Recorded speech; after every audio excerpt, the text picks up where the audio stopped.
السلام علیکم ناظرین، TNN ٹی وی کے نیوز بلیٹن کے ساتھ میں ہوں بشرا خان۔ سب سے پہلے شامل کریں گے نیوز ہیڈ لائنز۔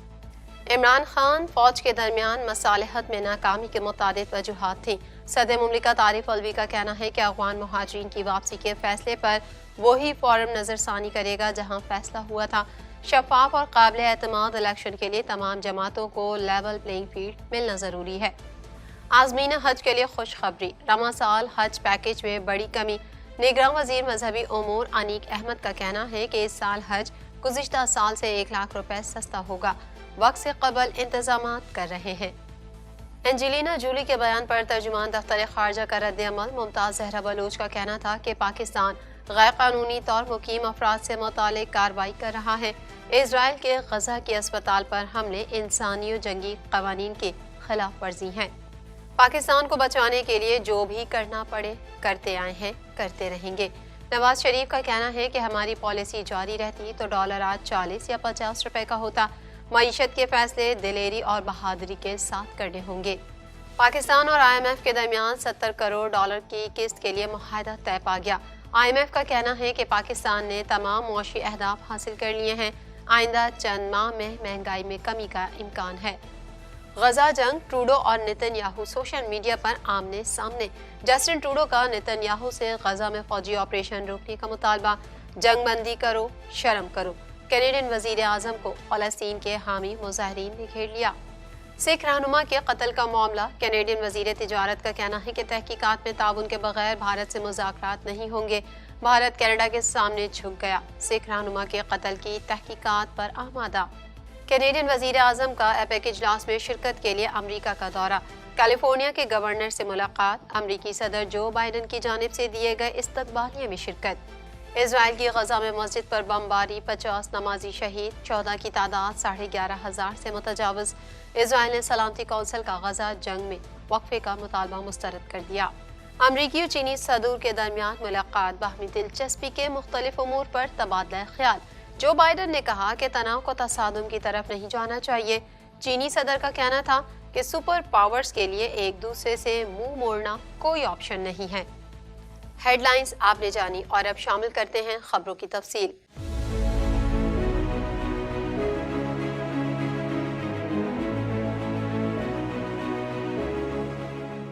1.25 کروڑ کی آبادی پر مشتمل کراچی میٹروپولیٹن سٹی میں صحت کے حوالے سے ہسپتال تو بہت، لیکن فزیو تھراپی سینٹر نایاب ہیں۔ الحمدللہ ہم نے اس کمی کو پورا کرتے ہوئے گلستان جوہر میں زبیداس فزیو تھراپی سینٹر کا آغاز کر دیا ہے۔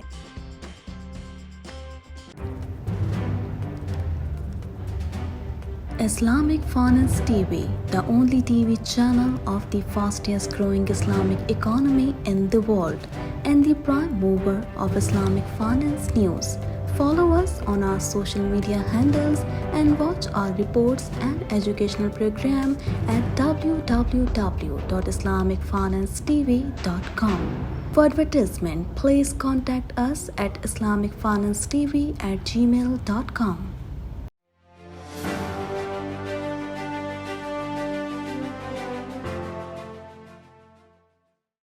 صدر مملکت عارف الوی کا کہنا ہے کہ عمران خان اور فوج کے درمیان مصالحت میں ناکامی کی بہت سی وجوہات تھیں۔ مزید جانتے ہیں اس رپورٹ میں۔ صدر مملکت عارف الوی کا کہنا ہے کہ عمران خان اور فوج کے درمیان مصالحت میں ناکامی کی بہت سی وجوہات تھیں۔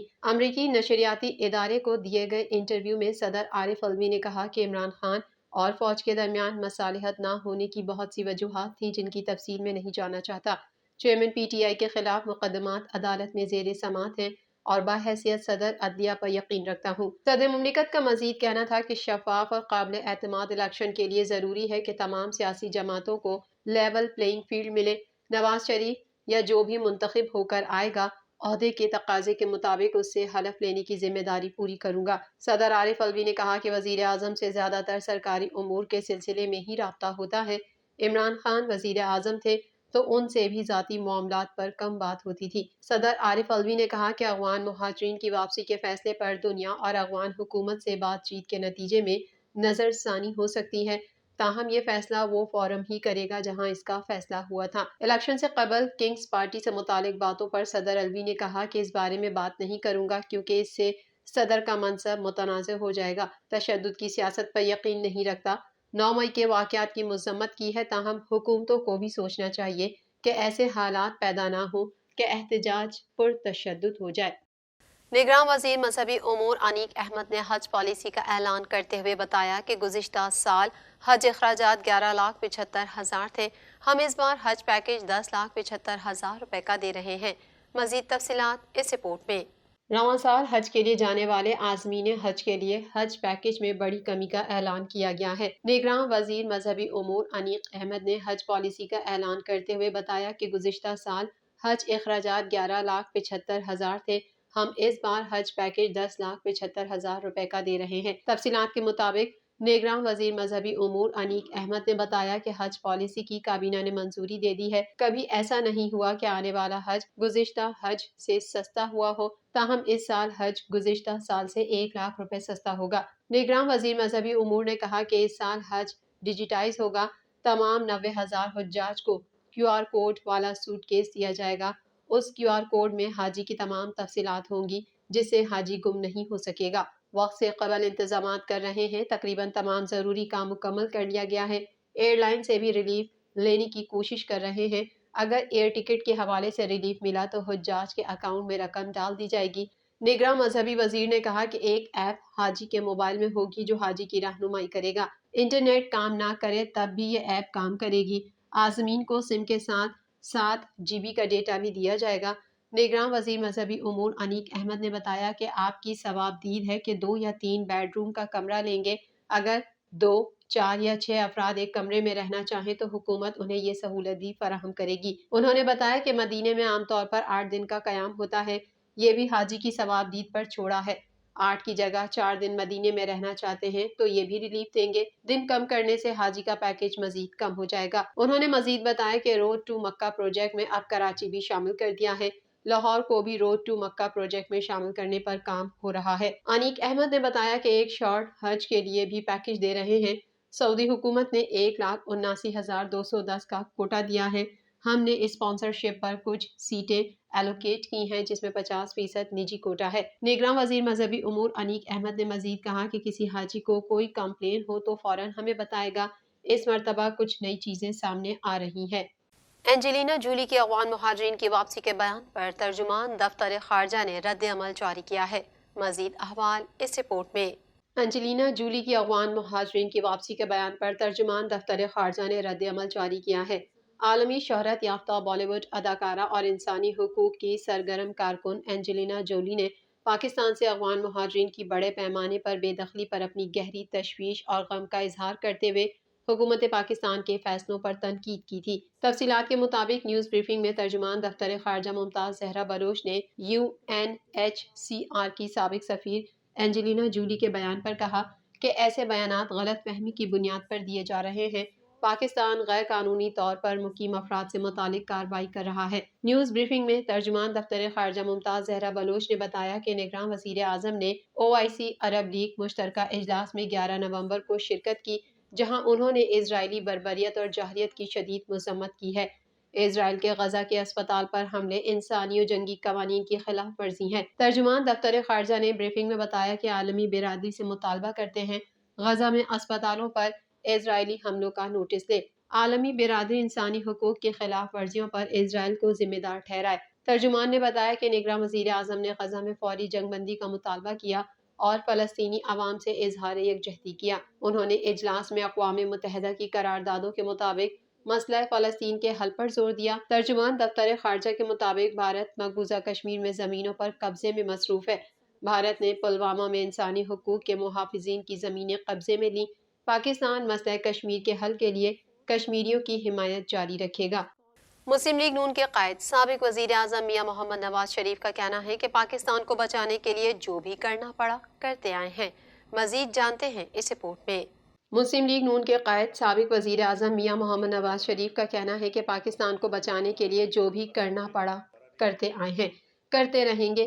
2013 سے 2017 کے دوران پاکستان دنیا کی 24ویں معیشت بن چکا تھا۔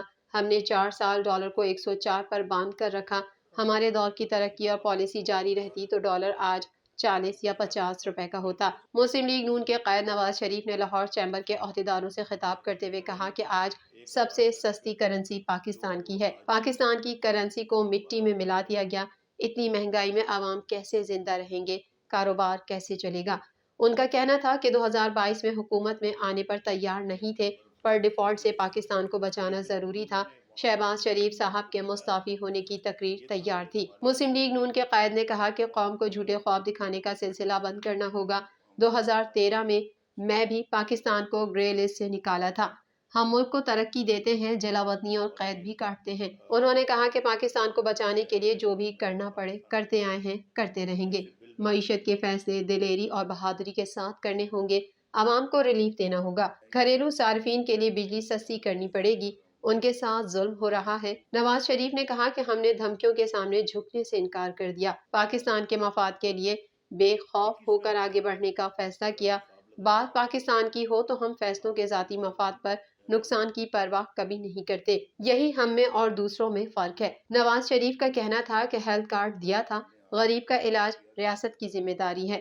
1990 کے بعد سے ہم کاروبار کو روایتی دائروں سے آزادی دلائی، ہم نے پالیسیاں بنائی تو خزانہ بھرنا شروع ہو گیا۔ ان کا مزید کہنا تھا کہ انڈسٹری میں آنے والے پیسے کے بارے میں نہ پوچھنے کی پالیسی ہونی چاہیے۔ ہماری پالیسیاں ترقی کی رفتار جاری رہتی تو آج پاکستان ترقی کی رفتار میں کہیں آگے ہوتا۔ اب عوام کو مہنگائی، غربت سے نجات دلانا ہماری ذمہ داری اور فرض ہے۔ پاکستان اور آئی ایم ایف کے درمیان اسٹاف سطح کا معاہدہ طے پانے کے بعد آئی ایم ایف کے جاری کردہ اعلامیے میں کہا گیا ہے کہ آنے والے عرصے میں مہنگائی کم ہونے کا امکان ہے۔ مزید تفصیلات اس رپورٹ میں۔ پاکستان اور آئی ایم ایف کے درمیان اسٹاف سطح کا معاہدہ طے پانے کے بعد آئی ایم ایف کے جاری کردہ اعلامیے میں کہا گیا ہے کہ آنے والے عرصے میں مہنگائی کم ہونے کا امکان ہے۔ پاکستان اور بین الاقوامی مالیاتی فنڈ جائزہ مشن کے درمیان اسٹاف کی سطح پر معاہدہ طے پا گیا ہے، جس کے بعد آئی ایم ایف کے ایگزیکٹو بورڈ کی منظوری سے پاکستان کو $70 کروڑ ملیں گے۔ آئی ایم ایف کے مطابق پروگرام کے تحت معاشی بحالی جاری ہے۔ دوست ممالک کے تعاون سے پاکستان میں معاشی استحکام آ رہا ہے۔ وفاقی بجٹ پر عمل درآمد سے پالیسیوں میں تسلسل آیا ہے، جبکہ بجلی اور گیس کی قیمتوں میں بر وقت ایڈجسٹمنٹ کی گئی۔ آئی ایم ایف کا کہنا ہے کہ پاکستان نے تمام معاشی اہداف حاصل کر لیے ہیں۔